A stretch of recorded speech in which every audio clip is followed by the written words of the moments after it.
मुझे बेल्टों से पीटा जा रहा था। जब वो मारते तो पूरे हाथ उभरे चले आते, सूज जाते।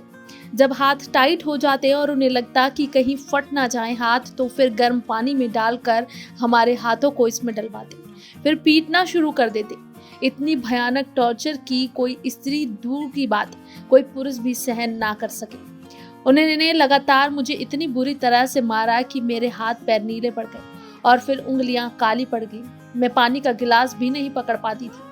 फिर परमवीर सिंह आए और उन्होंने एक इंस्पेक्टर से बेल्ट लेकर कहा, तुम में ताकत नहीं है? कैसे तुम पुलिस वाले हो? खाते पीते नहीं हो क्या? लाओ इसको तो मैं देखता हूँ। और फिर उन्होंने पूरी ताकत हमारे ऊपर बरसाई। ये बातें साध्वी प्रज्ञा ने खुद पर हुए टॉर्चर की कहानी बयां करते हुए कही। इस दौरान उन्होंने मुंबई पुलिस के कुछ अफसरों पर गंभीर आरोप भी लगाए, जिसमें उन्होंने मुंबई पुलिस के पूर्व कमिश्नर परमवीर सिंह का नाम भी लिया। मुंबई पुलिस का जिक्र होता है तो इसके साथ ही जिक्र उसकी बहादुरी, चपलता और साहस की भी होती है।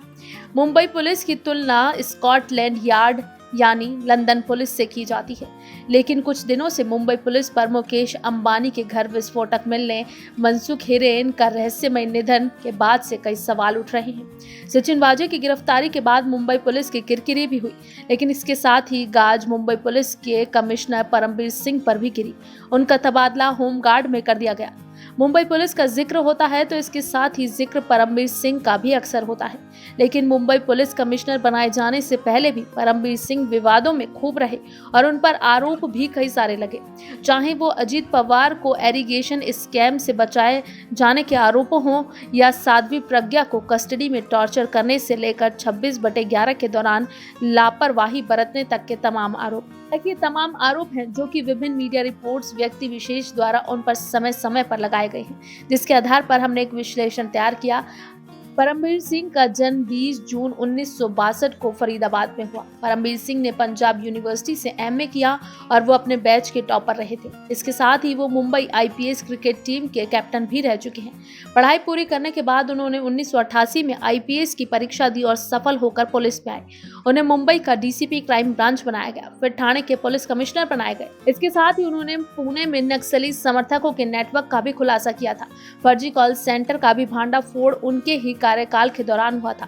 फिर DG of anti corruption bureau बना दिया गया। परमवीर सिंह ने ड्रग्स रैकेट मामले में एक्ट्रेस ममता कुलकर्णी को आरोपी बनाया था।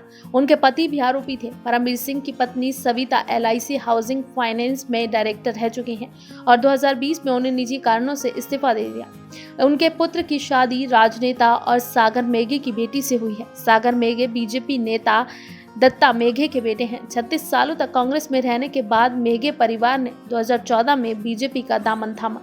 मुंबई पुलिस कमिश्नर संजय बर्वे फरवरी में रिटायर होने वाले थे। 2018 में एसीबी प्रमुख के रूप में 70,000 करोड़ रुपए के सिंचाई घोटाले मामले में अजीत पवार के नाम से पहले हलफनामा दायर किया। बर्वे को रिप्लेस करने के दावेदारों में से एक परमवीर सिंह ने सिंचाई घोटाले में अजीत पवार को क्लीन चिट देते हुए हाई कोर्ट के सामने हलफनामा दायर किया। एक रिपोर्ट के मुताबिक साल 2019 में प्रकाशित, जिसमें उन्होंने कहा कि एंटी करप्शन ब्यूरो की तरफ से अजीत पवार को सिंचाई घोटाले में क्लीन चिट दी गई, जबकि मुंबई पुलिस नए कमिश्नर के जैसे बड़े बदलाव की प्रक्रिया से गुजरने वाला है। इत्तेफाक से दोनों पुलिस अधिकारी जो 70,000 करोड़ रुपए के घोटाले में एसीबी की जांच के अभिन्न अंग हैं, इस बदलाव के केंद्र में है। एक रिपोर्ट के अनुसार मुंबई पुलिस के तत्कालीन कमिश्नर संजय बर्वे ने नवंबर 2018 में बॉम्बे हाई कोर्ट की नागपुर पीठ के सामने अजीत पवार का शामिल करते हुए पहले हलफनामा दायर किया। तब वो एसीबी के प्रमुख थे। एसीबी के वर्तमान प्रमुख परमवीर सिंह ने पवार के घोटाले से नाम जोड़ने के सबूत नहीं होने की बात कहते हुए नया हलफनामा दायर किया। रिपोर्ट के अनुसार परमवीर सिंह का हलफनामा बर्वे के हलफनामे से 180 डिग्री अलग था। अधिकारियों ने 2 अगस्त 2005 को सलील चतुर्वेदी के अंधेरी स्थित आवास पर छापा मारा और कथित तौर पर कोकीन वाली 3 बोतलें जब्त की, जिसके बाद इस मामले में चतुर्वेदी की गिरफ्तारी हुई और उन्हें 1 महीने जेल में भी रहना पड़ा, लेकिन उन्हें 3 अप्रैल 2009 को सबूतों के अभाव में बरी कर दिया गया। उस वक्त परमवीर सिंह एक अतिरिक्त आयुक्त भी थे। रिहा होने के बाद सलील ने दावा किया कि पुलिस ने उनके खिलाफ एक फर्जी मामला दाखिल किया था।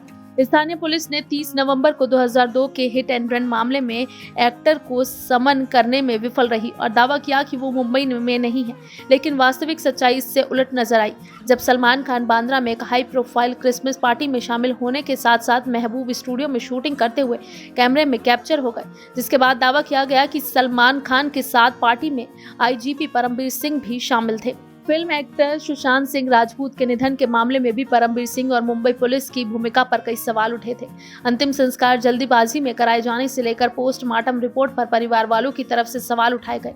बिहार पुलिस के अधिकारी को क्वारंटीन करने की बात हो या बिहार पुलिस के साथ सूचना साझा करने की, जिसको लेकर उस वक्त बिहार के डीजीपी गुप्तेश्वर पांडे ने कई सवाल उठाए थे।